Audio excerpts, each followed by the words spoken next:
So hello guys, welcome back to study for सब channel. दोस्तों, आज की इस वीडियो हम पढ़ने वाले हैं एक बहुत ज़्यादा इंपॉर्टेंट सब्जेक्ट जो आपके एग्जाम पॉइंट ऑफ व्यू से काफ़ी ज़्यादा इंपॉर्टेंट है। तो इस सब्जेक्ट का नाम है theory of automata and formal languages. तो ये सब्जेक्ट जो है गेट एग्ज़ाम में भी अच्छा खासा स्कोप है इसका, और आपकी यूनिवर्सिटी एग्ज़ाम्स में तो ये पूछा ही जाता है। ठीक है, तो सबसे पहले हम बात करेंगे कि थ्योरी ऑफ कंपटीशन क्या होती है। तो थ्योरी ऑफ कंपटीशन क्या है? ये एक ऐसी थ्योरी है जो डील करती है कि कितने एफिशिएंटली कोई भी कंपटीशन का मॉडल एक प्रॉब्लम को सॉल्व करता है। मान के चलिए ये हमारे पास एक प्रॉब्लम पी है। ठीक है, अब हम इसके ऊपर इसको सॉल्व करने के लिए काफ़ी सारे कंपटीशन मॉडल्स लगाते हैं। क्या लगाते हैं? कंपटीशन मॉडल्स लगाते हैं। तो थ्योरी ऑफ कंपटीशन क्या कहती है? ये चेक करती है कि कितने एफिशिएंटली कौन सा वाला कंपटीशन मॉडल जो कि किसी पर्टिकुलर एल्गोरिथम को यूज़ कर रहा होगा वो इस पर्टिकुलर प्रॉब्लम को सॉल्व कर देगा। यानी कि 2 + 3 + 5, मान के चलो हमारे पास एक कैलकुलेटर है। ठीक है, तो हमारे पास 10 कैलकुलेटर हैं और 10 के 10 में हमने सेम इनपुट डाला है कि हमको 10 इनपुट डाले, हमने उनको एडिशन करके देना है। तो जो भी कंप्यूटर जब सबसे फास्ट हमको दे देगा कर करके एडिशन को, तो थ्योरी ऑफ कंपटीशन के हिसाब से वो बेस्ट होगा, वो सबसे ज़्यादा एफिशिएंट होगा।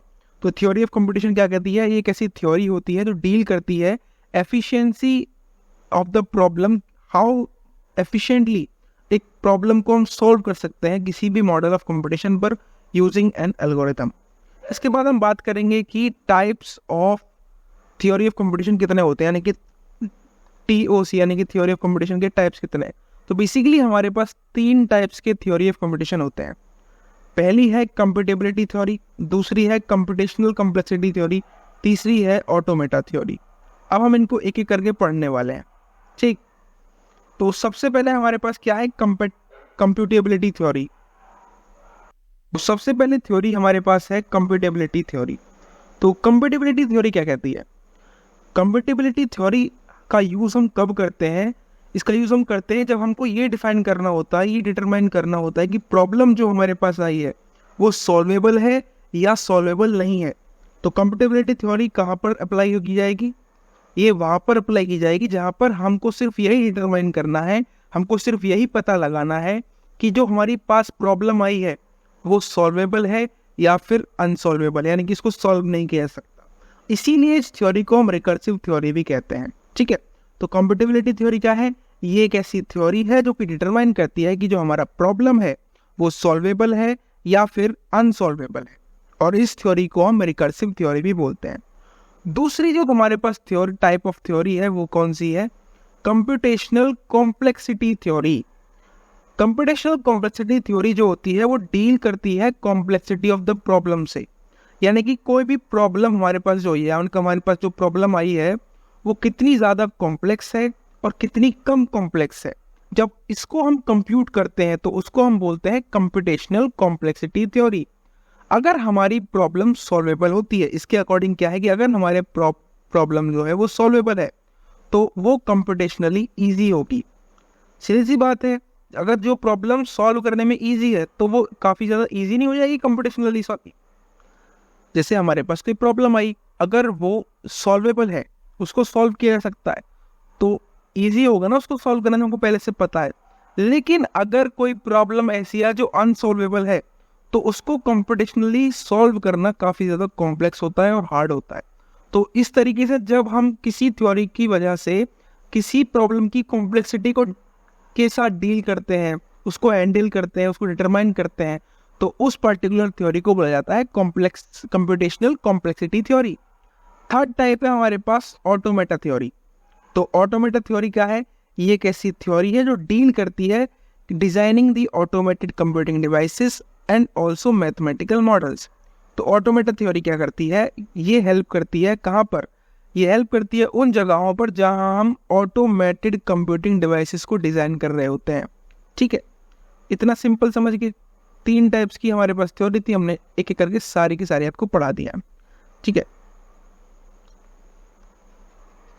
तो ऑटोमेटा थ्योरी क्या है भैया? ऑटोमेटा थ्योरी एक ऐसी थ्योरी है जो डील करती है किससे? For designing A automated computing devices, जिनको हम मैथमेटिकल मॉडल्स भी बोलते हैं। इतना आपको समझ में आएगा। दोस्तों अगर आपने अभी तक हमारे चैनल को सब्सक्राइब नहीं किया है तो प्लीज़ यार सब्सक्राइब कर लें, क्योंकि सब्सक्राइबर्स बहुत ज़रूरी हैं और मुझे आप लोगों की हेल्प की बहुत। चलिए हम समझते हैं कि ऑटोमेशन क्या होता है। तो ऑटोमेशन क्या है?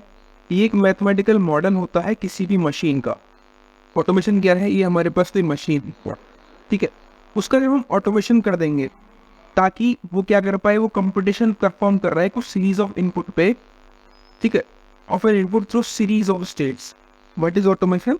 ऑटोमेशन क्या है? एक ये मैथमेटिकल मॉडल होता है किसी भी मशीन का जो कि कंप्यूटेशन परफॉर्म करता है इनपुट्स के ऊपर through a series of states. जैसे मान के चलिए अगर हम मेट्रो में चढ़ना चाह रहे हैं और इनिशियली हमारी मेट्रो क्लोज है, ठीक है, मेट्रो कब तक क्लोज रहेगी? जब तक उसके अंदर कोई ह्यूमन नहीं आ जाता।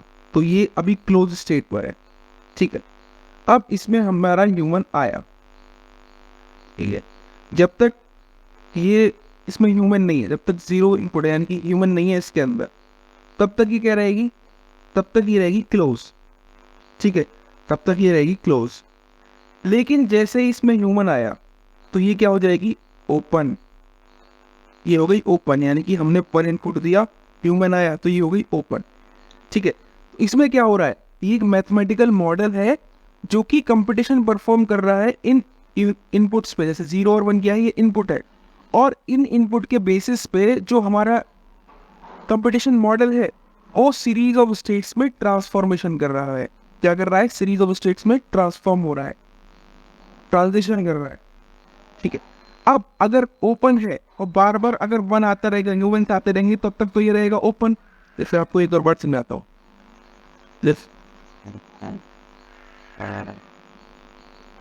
मान के चलिए हमारे पास इनिशियली क्या स्टेट है? इनिशियली हमारी जो मेट्रो है वो क्लोज है। कब तक क्लोज है? जब तक कि कोई ह्यूमन नहीं आ जाता, यानी कि 0 इनपुट है। जैसे ही कोई ह्यूमन आएगा यानी कि 1 इनपुट हुआ तो ये क्या हो गया? ओपन हो गया, हमारी मेट्रो हो गई ओपन। तो मेट्रो कब तक ओपन रहेगी? जब तक हमारे पास ह्यूमन आता रहेगा। और क्लोज कब होगी? जब ह्यूमन आना बंद हो जाए। तो एक बहुत सिंपल वाला ऑटोमेशन समझा दिया आपको। ऑटोमेशन क्या है? बेसिकली ऑटोमेशन एक मैथमेटिकल मॉडल है किसी भी मशीन का जो कि कंप्यूटेशन परफॉर्म करता है इनपुट के ऊपर through a series of states, ठीक है।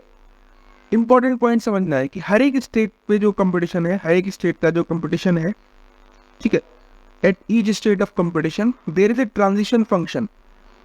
हर स्टेट ऑफ कंपटीशन पे एक ट्रांजिशन फंक्शन होता है जो कि डिटरमाइन करता है कि जो नेक्स्ट स्टेट है वो कौन सी होने वाली है based on present state and input.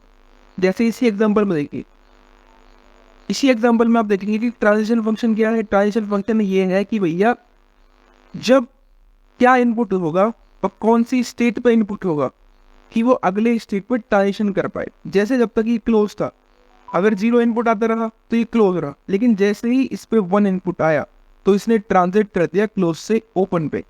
तो हर एक स्टेट जो है कंपटीशन के अंदर, उसके अंदर एक ट्रांजिशन फंक्शन होता है जो कि डिटरमाइन करता है नेक्स्ट स्टेट को। लेकिन कैसे करता है? Based on present state. ये है present state and input. Input क्या आया? 1। प्रेजेंट स्टेट और इनपुट पे बेसिस पे वो अगली स्टेट में ट्रांजिशन करता है। दूसरा इंपॉर्टेंट पॉइंट है कि जैसे ही कंपटीशन अपने एक्सेप्टिंग स्टेट पे पहुंच जाता है, ठीक है, तो वो या तो इनपुट को एक्सेप्ट कर लेगा या फिर उसको रिजेक्ट कर लेगा। जैसे कि अगर समझिए कि मान के चलिए हमारी कोई ऑटोमेशन है, अगर वो यहाँ से स्टार्ट हुई है, ये उसका इनिशियल स्टेट है, और वो अपने फाइनल स्टेट पर पहुंच गई। फाइनल स्टेट को या डबल सर्कल बनाते हैं, ठीक है। अगर वो अपने फाइनल स्टेट पर पहुंच गई है, फाइनल स्टेट पर कब पहुंचती है?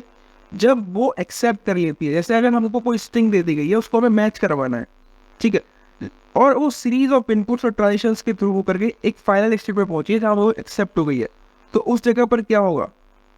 वो स्टेट कहना जाएगी एक्सेप्टिंग स्टेट, और उस स्टेट पर या तो हमारा ऑटोमेशन एक्सेप्ट करेगा उस इनपुट को या फिर रिजेक्ट कर देगा। तो ये हमारे पास ऑटोमेशन होती है। जब घबराना नहीं है, आगे वाले जो वीडियोस आएंगे उनमें बहुत तरीके से समझाया जाएगा कि इस तरीके से होता है। अभी तो आपको एक प्रीव्यू तो दिया जा रहा है, ठीक है।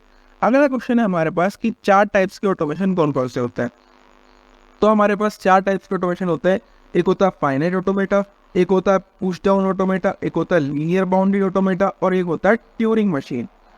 ये सारे के सारे आप पढ़ेंगे आगे वीडियोस के अंदर। टर्म जो आपको बार बार यूज किया जाएगा वो है क्लीन क्लोजर। तो हमारे पास बेसिकली ऑटोमेटा के अंदर दो टाइप्स के क्लीन क्लोजर होता है, एक होता है क्लीन स्टार क्लोजर और एक होता है क्लीन पॉजिटिव क्लोजर। ठीक है, क्लीन स्टार क्लोजर क्या होता है? क्लीन स्टार क्लोजर के अंदर सारी की सारी पॉसिबल स्ट्रिंग्स होती है इंक्लूडिंग नल स्ट्रिंग, ठीक है। क्लीन स्टार क्लोजर और क्लीन पॉजिटिव क्लोजर का अगर डिफरेंस देखें तो बहुत माइन्यूट डिफरेंस है। क्लीन स्टार क्लोजर में सारी की सारी पॉसिबल स्ट्रिंग्स होती है, सेट होता है सारी की सारी पॉसिबल स्ट्रिंग्स का इंक्लूडिंग नल स्ट्रिंग। लेकिन क्लीन पॉजिटिव क्लोजर में क्या होता है कि नल स्ट्रिंग नहीं होती है, सिर्फ इतना ही डिफरेंस है। जैसे आप ये देखेंगे तो क्लीन स्टार क्लोजर हम समझ लेते हैं पहले। तो क्लीन स्टार क्लोजर क्या है? इसके अंदर एक सेट होता है सारी की सारी पॉसिबल स्ट्रिंग्स का इंक्लूडिंग नल स्ट्रिंग। जैसे अगर हमें ई स्टार निकालना है तो E0 union E1 union E2 ऐसे करके एंड तक पहुंच जाएगा। मान के चलिए हमारे पास एक इनपुट था 0,1 और उसका हमें क्लीन स्टार क्लोजर निकालना है। तो सबसे पहले हम उसमें नल स्ट्रिंग इंक्लूड करेंगे। नल स्ट्रिंग को कैसे डिनोट करते हैं हम? लैम्डा से, लैम्डा, फिर 0,1, फिर 00,01, 10,1,1। ये सारी की सारी पॉसिबल स्ट्रिंग्स है हमारे पास।